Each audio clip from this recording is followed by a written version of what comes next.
नाबालिग से रेप की कोशिश के मामले में सुप्रीम कोर्ट ने इलाहाबाद हाई कोर्ट के उस आदेश के विवादास्पद हिस्सों पर रोक लगा दी है, जिसमें यह कहा गया था कि किसी भी पीड़ित का किसी भी लड़की या युवती के सलवार का नाड़ा तोड़ना या उसके निजी अंगों का हाथ लगाना अटेम्प्ट टू रेप की परिभाषा में नहीं आता है। जस्टिस राम मनोहर नारायण मिश्रा की अदालत ने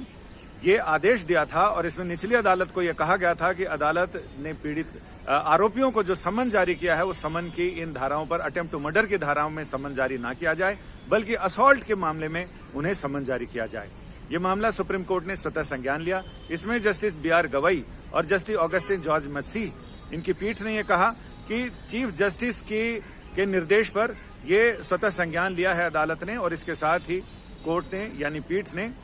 उत्तर प्रदेश सरकार को और वहां की पुलिस को नोटिस जारी किया है, नोटिस का जवाब मांगा है। इसके साथ ही पीड़िता की मां की याचिका को भी इसी स्वतः संज्ञान वाले मामले के साथ ही उसे जोड़ दिया गया है। यानी जब इस मामले में सरकार और पुलिस का जवाब आएगा, उसके बाद इसमें आगे सुनवाई होगी। साथ ही पीड़ित की वकील का कहना है कि इस मामले में अभी तक FIR तक दर्ज नहीं की गई है, जबकि हाईकोर्ट को इस सारी चीजों से के बारे में निर्देश पारित करना चाहिए था, लेकिन हाईकोर्ट ने जो आदेश पारित किया है वो आदेश कहीं से भी स्वीकार्य नहीं होता है, किसी महिला की गरिमा को लेकर भी नहीं। लिहाजा वो अपनी सारी चीजें जब इस मामले में अगली सुनवाई होगी तो उस समय ये बताया जाएगा अदालत को कि इस मामले में अभी तक FIR दर्ज नहीं हुई, और हाईकोर्ट ने इस FIR दर्ज ना करने के मुद्दे को तूल नहीं दिया, जबकि तूल दिया कि जिन धाराओं में समन किया गया था अटेम्प्ट टू रेप की धाराओं में, उन धाराओं को बदलने का आदेश दिया गया।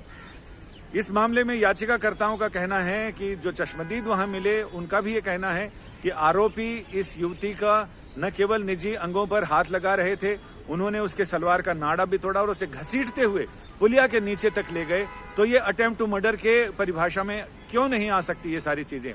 यह अब सुप्रीम कोर्ट इस मामले में स्वतः संज्ञान लेते हुए जब सुनवाई करेगा तो ये सारी चीजें सामने आएंगी, और पीड़ित पक्ष के वकील और इसके साथ ही सॉलिसिटर जनरल, अटॉर्नी जनरल, जिनसे अदालत ने ये कहा है कि वो इस मामले में कोर्ट की मदद करें, तो फिर ये मामला भी और आगे बढ़ने के आसार हैं। और इसमें जो भी फैसला आएगा वो इस तरह के जो आदेश आते हैं जिन पर विवाद भी होता है और जिससे न्यायपालिका की छवि भी खराब होती है, तो उन तमाम चीजों पर रोक लगाने का